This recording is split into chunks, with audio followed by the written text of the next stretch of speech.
Hey everyone and welcome back to my channel. Today we're going to attempt Challenge Rift 240. Let's go.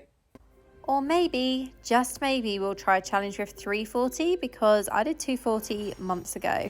So this is what we're going to be doing today. We're going to be attempting Challenge Rift 340. Now, I am under the recommended combat rating for this, so I don't know how well this is going to go. And this was also my first attempt at running this on this day. I kind of went in, saw the mobs that were here, and I thought, you know what, I'm just going to stick with these ones. They're not as bad. I've entered lots of challenge rifts before, and as soon as I see what mob it is, what kind of monster type it is, I'm just like no, and exit straight away. This map isn't the best, but you know what, it's not the worst either. At least it's not a hellscape one. So we're going to attempt this today, see if we can do 340, not 240. And yeah, hope I don't die too much.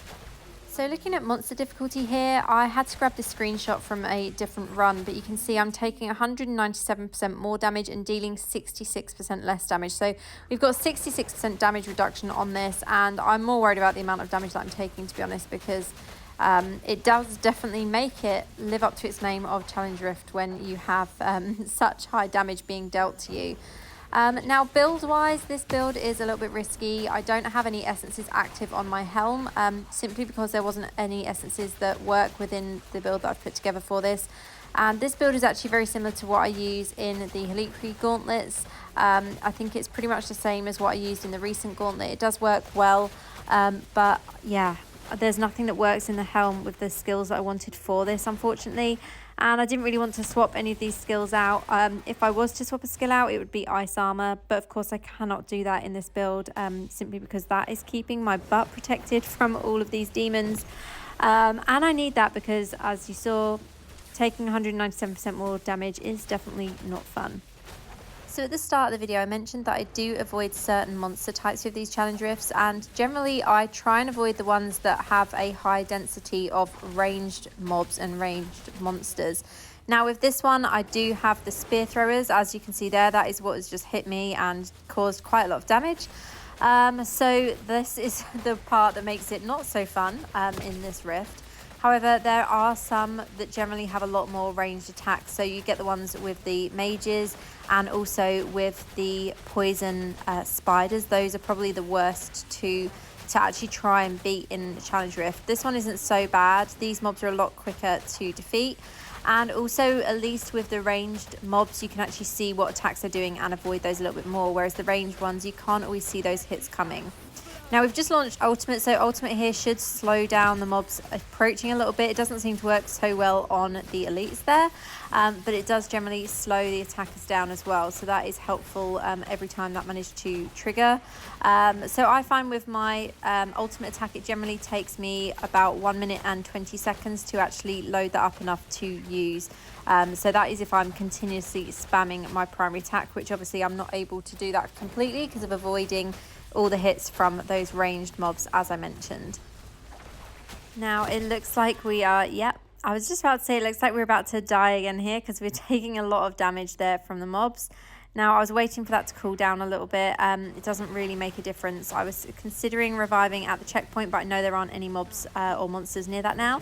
So I am going to try and drag the monsters back this way a little bit, because as I revive at checkpoint, if I do revive at checkpoint, it doesn't have that cooldown on it yet, so that will actually work in my favor. So I'm trying to pull as many mobs as possible kind of towards the entrance to this rift, so that if I do have to revive, I can revive at the checkpoint and not have that time penalty for it.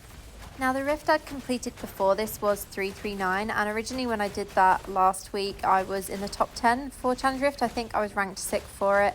I had actually recorded it ready to make a video, and then when I checked the ranking again this morning, I noticed that I was back out of the top 10, so I was ranked 11th, and I thought, okay, right, I need to try and do 340 then. So that is why we're here doing this video today. I always like to try my best to be in the top 10 for Wizard, because there are a lot of Wizards on our server that are much higher resonance than myself.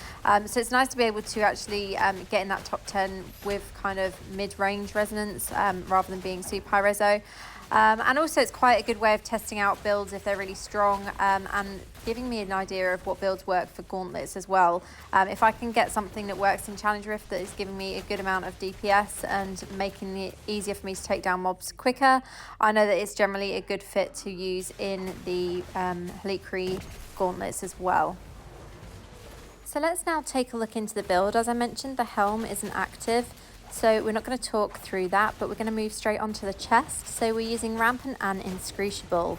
So Lightning Nova now conjures a lightning orb that orbits you, firing lightning bolts at your target when you use your primary attack. Lightning Nova damage is increased by 18% and Lightning Nova damage is increased by 10% from the awakened slot. We're using Crystalline Shadow on the shoulder, so for this one, Disintegrate now summons an arcane deputy that follows you and channels a Disintegrate beam at enemies. Disintegrate damage is increased 18% and an additional 10% from the awakened slot. On the pants, we're using Novel Castigation. So for this one, Arcane Torrent also fires tracking missiles that seek out enemies, dealing 14,126 damage. Damage is increased 90% and an additional 10% from the awakened slot. On the main hand, we're using Rift Carver to coincide with this. Arcane Torrent now creates a Celtic Orb that moves with you and fires arcane missiles at random nearby enemies. Arcane Torrent damage increased 18% and Arcane Torrent damage increased 10% from the awakened slot. We're using Hailstone on the offhand. Ice Armor now protects you with 6 charges of damage immunity that also chills nearby enemies when they attack you. Ice Armor cooldown is reduced by 7.2% and Ice Armor cooldown decreased 10% from the awakened slot. Volatile Arbiter on the alternate main hand. Magic Missile explodes every 3 hits, dealing 22,130 damage to surrounding enemies. Damage is increased by 90% and Magic Missile damage increased 10% from the awakened slot. And lastly, on the alternate offhand, we're using Blaster Cast. So Magic Missile fires 2 additional missiles, each dealing 5,305 damage. Damage is increased by 90% and Magic Missile damage is increased 10% from the awakened slot.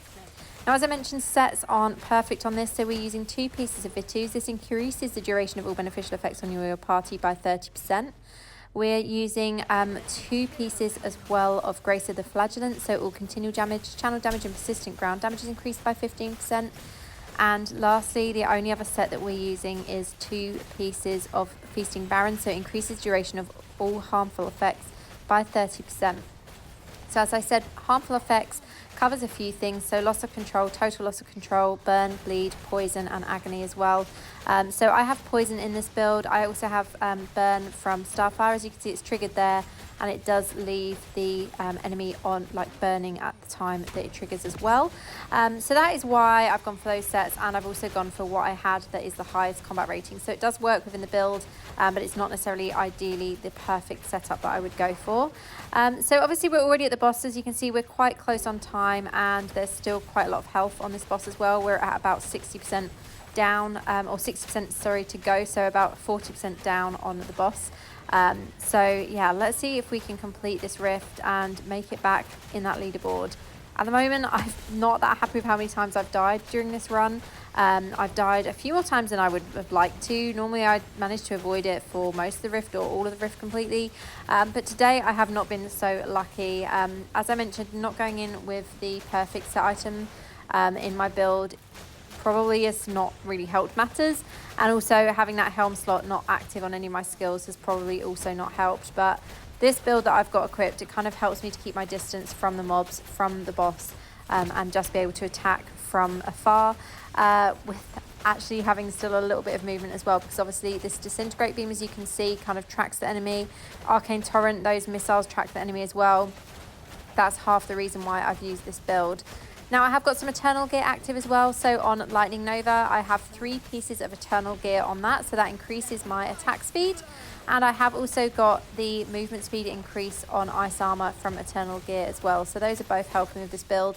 Unfortunately, I've not had much luck this time in finding any of the Eternal Gear for Arcane Torrent, and I do think that that is the most powerful Eternal Gear that you can find. So I'm hoping to find more of that with the Hellslayer bounties and Oblivion Pillars and the Terrorists that I continue doing. It's wild to me that I've done so many of those so far and I haven't found any decent gear pieces with the Arcane Torrent magic, but I guess it is what it is, and sometimes you've got to go for that critical hit chance over the Eternal Gear. So we did actually manage to complete this rift in 9 minutes and 23 seconds, and I did just scrape my way back into the leaderboard as well at 9th place. So that is it from me today. I hope you've enjoyed this video. As always, thank you for watching. Let me know how you're getting on with Challenge Rift in the comments, and I'll see you next time.